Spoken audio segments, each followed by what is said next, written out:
أشهد أن محمدًا رسول الله.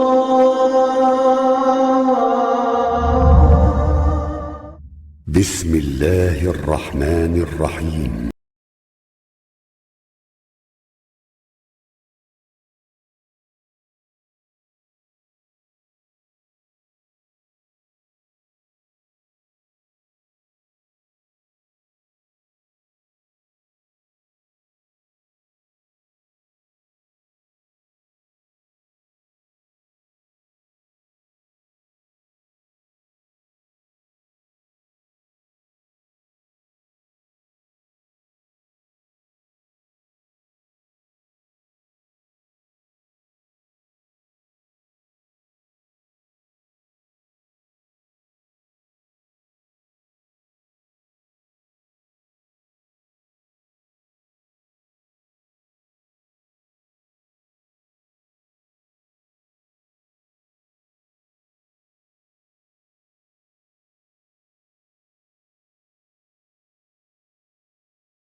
Elhamdülillahi Rabbil alemin ve salatu ve selamu ala eşrafil enbiya vel murselin nebina Muhammedin ve ala alihi ve sahbihi ecmain. Amma ba'd, fürsətdə istifadə edib Emin qardaşdan da istəyərdim ki, bizə fayda versin, dinləyicilərə, izləyicilərə fayda versin.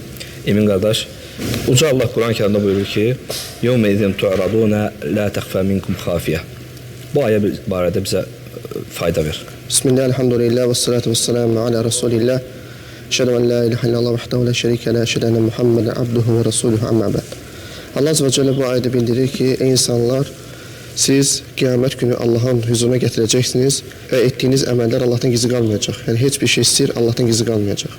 Yani bu ayette Allah Subhanahu bizi bildirir ki, insan kıyamet günü Allah'ın karşısında durduğu zaman ettiği bütün emellere, yani salih emeller vesaire, gizlinin aşkı, her şey Allah'a getirecek. Hiçbir sir gizli kalmayacak.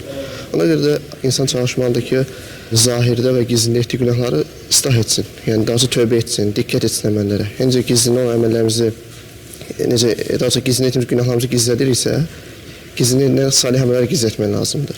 Həmçinin əksi, insan gizlində günahlara çəkinməlidir. Çünki İbn Qeym Rahimullah gətirir ki, deyir, gizlində günahlar insanın həlak olması səbəblərindəndir. Allah qorusun, insan deyir, əgər gizlində edən əməllər üzrə o qədər deyir, ısrarlı olar ki, və sonunda Allah Subhanahu deyir, o günah üzərində canını alır. Və insan nəyin üzərində ölürsə, o əməl üzərində dirilir. Və insan çalışmalıdır ki, öz əməllərini ıslah etsin, salih əməlləri etməyə çalışsın. Necə ki, sahabələrdən gəlirdi, yolumuz uzun, azıqəmiz azdır. Ona görə insan axirət əməlləri üçün çalışmalıdır və əsas qayəsi axirət olmalıdır. Yəni Rəbbin huzuruna gəlməyə. Bu ayədə ona işarə edir. Yəni qiyamətin dəhşətindən xəbər verir bizə. İnsan Allahın huzuruna gələcək, etdiyi hər bir əmələ görə, hətta niyyətlər və s. hər bir şey Allaha gizli qalmayacaq.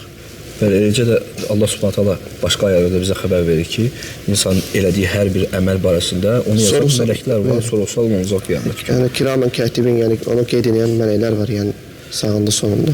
Hesab günü var, əməl dəftəri var. Allah razı olsun, Allah Subhanahu taala bərəkətli eləsin, Allah Subhanahu taala sənin üstündə bütün tələbələrimizi qorusun, Allah Subhanahu taala sizin əlinizlə ümməti izzətləndirsin. Subhanallah və bihamdihi və əşhədu en la ilahe illə ente və estəğfiruke və etûbü ileyk.